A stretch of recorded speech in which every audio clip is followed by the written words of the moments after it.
Bonjour à tous, moi c'est Guillaume. Je travaille pour l'assurance Horus et je suis ici pour vous expliquer ce qu'est la responsabilité civile professionnelle et combien ça coûte. Donc déjà, qu'est-ce que la responsabilité civile professionnelle?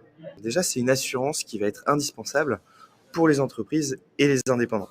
Alors, elle ne va pas être obligatoire pour tous les métiers, mais elle est fortement recommandée. Si on prend un exemple, mettons que vous causiez un dommage à quelqu'un dans le cadre de votre travail. Donc, vous renversez votre café sur l'ordinateur d'un partenaire, par exemple. Mais on risque de vous demander des dommages et intérêts. Et voilà, c'est là que la RC Pro intervient. Donc en fait, ça va vous permettre de protéger la pérennité financière de votre entreprise que vous pourriez mettre en danger sans RC Pro. Voilà. Et du coup, la question qu'on a en droit de se poser, c'est combien ça coûte. Ça dépend de plusieurs facteurs.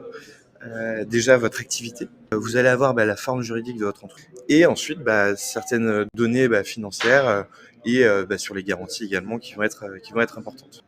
Les premiers prix pour les activités moins risquées, ça va être chez Horus autour de 11 € par mois, mais ça peut aller jusqu'à 100 € par mois et bien plus. Ce que je vous propose, c'est qu'on aille voir ensemble justement comment faire un devis pour trouver le bon tarif. Suivez-moi. Donc, nous arrivons sur la page pour créer un devis.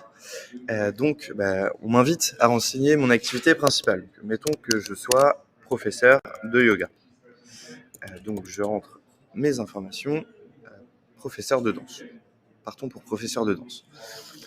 Donc, on me demande effectivement ce que je veux assurer. Donc, en l'occurrence, comme on se l'est dit tout à l'heure, on souhaite assurer notre activité professionnelle. Et donc, du coup, on peut valider ça. Par la suite, pour construire le devis, en fait, forcément, comme n'importe quelle assurance, on a besoin d'un certain nombre d'informations.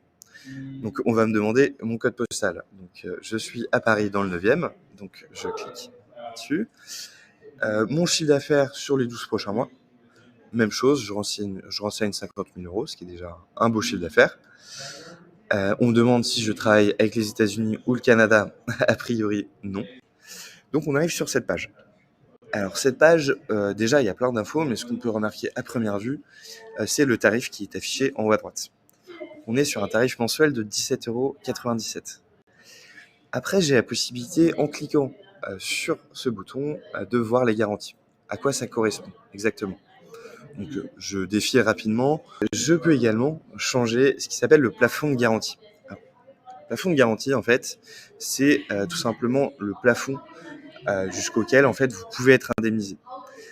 Si j'ai un sinistre à 110 000 € et que mon plafond de garantie est à 100 000 €, je ne serai indemnisé que de 100 000 €, de manière assez logique.